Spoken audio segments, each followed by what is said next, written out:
नमस्कार दोस्तों, स्वागत है एक बार फिर आपके अपने YouTube चैनल जीवा स्टडी पर। तो पीटीटी से रिलेटेड थोड़ी सी मैं आपको कुछ बातें बता देता हूँ। एक तो आपने जैसा कि थंबनेल में देखा कि सेकंड लिस्ट के बारे में, दूसरा जिनको फर्स्ट लिस्ट में कॉलेज अलॉट हो चुकी है और किसी स्टूडेंट के अगर किसी कॉलेज में सब्जेक्ट नहीं है, माने कि जैसे किसी के क्या एसएसटी और जियोग्राफी है, अगर जियोग्राफी उस महाविद्यालय में नहीं है तो क्या सब्जेक्ट मैटर करते हैं या नहीं करते, वो भी इस वीडियो में हम चर्चा करेंगे। तो देखो, सबसे पहली बात तो कि जो सेकंड लिस्ट है उसका मैं बता दूं, अगर शेड्यूल चेंज नहीं होता है तो, क्योंकि इनका क्या शेड्यूल बहुत चेंज होता है, तो शेड्यूल चेंज नहीं होता तो आपका जब अपवर्ड मूवमेंट का रिजल्ट आएगा 3 तारीख को, 3 नवंबर को, उस दिन साथ में आपकी जो सेकंड लिस्ट है अब वेटिंग लिस्ट के टाइप से आएगी सेकंड लिस्ट 3 तारीख यानी 3/11/2022 को जब अपवर्ड मूवमेंट का रिजल्ट आएगा उस दिन आपकी साथ में क्या है सेकंड लिस्ट भी रिलीज की जाएगी। ठीक है, तो 3 तारीख का वेट करें सेकंड लिस्ट के लिए। कितने नंबर तक एडमिशन होगा वो लिस्ट आने पर ही पता चलेगा, क्योंकि हर साल अलग अलग रहता है। बिना किसी अनुमान के हम कट ऑफ का अनुमान लगा भी नहीं सकते, जैसा कि मैंने आज तक आपको बताया है, कोई फिक्स कट ऑफ नहीं रहती है।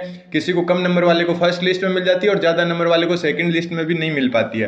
तो सेकंड लिस्ट के बारे में मैं आपको पूरा क्लियर कर देता हूं कि 3 तारीख को सेकंड लिस्ट आएगी अपवर्ड मूवमेंट के रिजल्ट के साथ में। दूसरी बात हम अपवर्ड मूवमेंट से रिलेटेड कर देते हैं।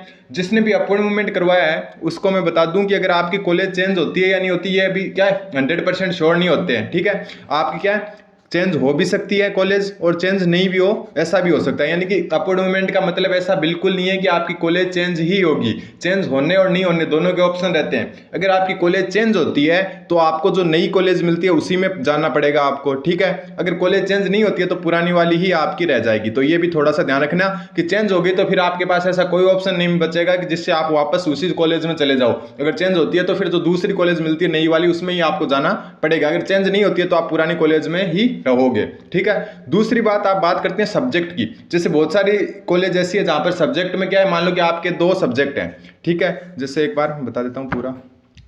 जैसे आपके क्या है 2 सब्जेक्ट हैं, एक तो मान लिया कि आपके जियोग्राफी है, ठीक है, और एक आपने हिस्ट्री ले ली। एक एग्जाम्पल बता रहा हूं मैं आपके, एक सब पर लागू हो सकता है।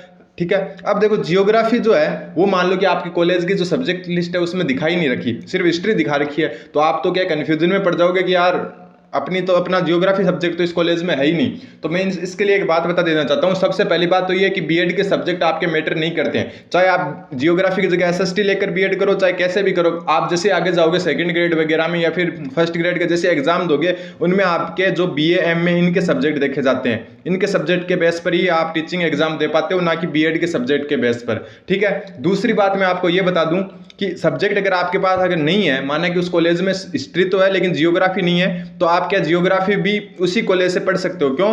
क्योंकि जो आपकी यूनिवर्सिटी है, मान लें कि एक महाराजा गंगा सिंह यूनिवर्सिटी के अंडर कोई कॉलेज है, उसमें हिस्ट्री सब्जेक्ट नहीं है, जियोग्राफी सब्जेक्ट है, और आपके दोनों है तो आप दोनों लीजिए, क्योंकि जो यूनिवर्सिटी है वहां पर तो दोनों सब्जेक्ट है। तो जो एग्जाम फॉर्म है उसमें आप दोनों भर के आप एग्जाम दे सकते हो। ऐसा नहीं है कि वो लिस्ट में जो सब्जेक्ट दिखा रहे हैं वही आपके काम के, कोई भी सब्जेक्ट से आप बीएड कर सकते हो किसी भी कॉलेज से। तो इस बात का थोड़ा सा जरूर ध्यान रखें। ठीक है, तो सब्जेक्ट से रिलेटेड कोई प्रॉब्लम नहीं होनी चाहिए। दूसरी बात, कोई भी 2 सब्जेक्ट ले सकते हो, आपको जो अच्छा लगे। जियोग्राफी की जगह एसएसटी भी ले सकते हो, लेकिन बीए के बेस पर ले सकते हो। ठीक है, अब दूसरी बात मैंने बता दिया, दूसरी लिस्ट आपकी 3 तारीख को आएगी।